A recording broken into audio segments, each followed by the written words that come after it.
And Randy Gregg feeds it to Lindstrom. He fell. Back come Minnesota. Maruk dropping it back. It's returned to Maruk. 2 minutes for elbowing was the call. Let's take a look why. There you see it. Ouch. Right on Brian Lawton. Coffey picks an opening, fires. Gretzky's onside and has a break. Gretzky in on goal. He scores! Short-handed goal. Messier is there. And now finally play is called. Gary going back to the play previous to the commercial. Oh, now play is called, and we're also going to get a penalty out of this. I thought that play had been stopped a few seconds earlier. Apparently it had not. The referee Morrell stepped in quickly here as soon as Acton and Messier high-sticked each other on the face-off. Well, there you can see exactly where it started. I had no sooner said that Keith Acton was going to have to win that draw. He did, in fact, win that draw, getting it to Bellows. But that's when the fisticuffs started. A little pushing and shoving. The 20-year-old rookie, Bob Rouse, gets a slashing penalty here, and so Edmonton will be on a power play. He gave it to Yari Curry. An old-fashioned two-hander. And Acton and Bellows tie up Krushelnyski. And it's held there for a face-off. We have 3:28 left in the second period. Edmonton 4, Minnesota 4. And a little bit of pushing and shoving. Well, some disagreements going on down in the corner. Maybe the Edmonton Oilers don't like being outshot the way they're being outshot this second period. And on the other hand, the North Stars may just be saying, well, we have tied this game up. It's a brand new hockey game. Maybe we will show a little authority and show the Oilers whose building this is here tonight. Oh, number 99 was in the middle of that. That's why the crowd gets so excited, and Wayne Gretzky is very perturbed at somebody. I can't remember the last time that the Oilers have had the play taken to them as they've had in this second period. Here's where it all started. Right there in the corner, number 12 of all guys, little Keith Acton. He put a body check into number 4, Kevin Lowe. Some sticks started being exchanged, and here it goes again.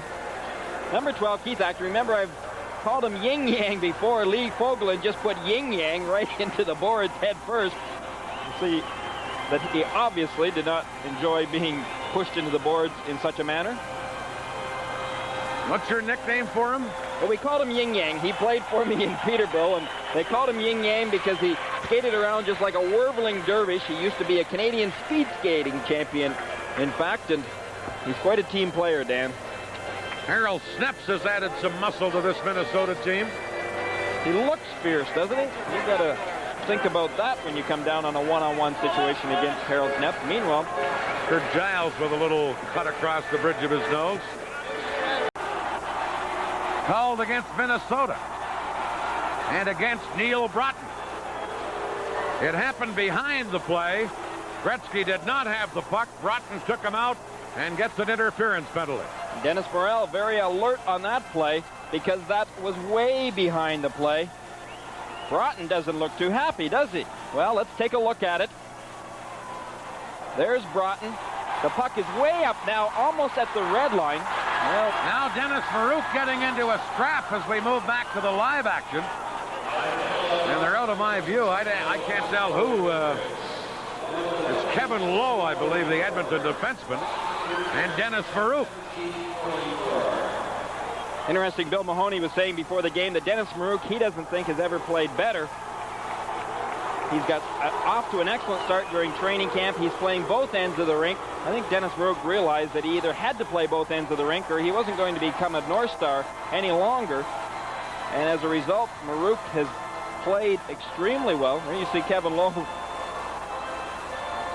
giving a few hand gestures to Dennis Maruk as Maruk comes into the penalty box.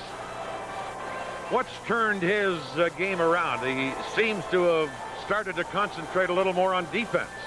Quite honestly, Dan, I think Dennis Maruk realized after being traded from Washington and the way he was slotted into this North Stars team that he wasn't expected just to score, that he also had a job to do back in his own end zone and in the checking department, and he was either going to have to do that or not play. There's a chance, and Coffey comes up with it and has an open net to shoot at. Shoots, missed the net, but the game is over. And the Oilers win this game 6-5. Meanwhile, Wayne Gretzky is chasing after Dennis Morel, the referee, about something. But the game is over, and the Oilers win 6-5 here on a late goal by Glenn Anderson.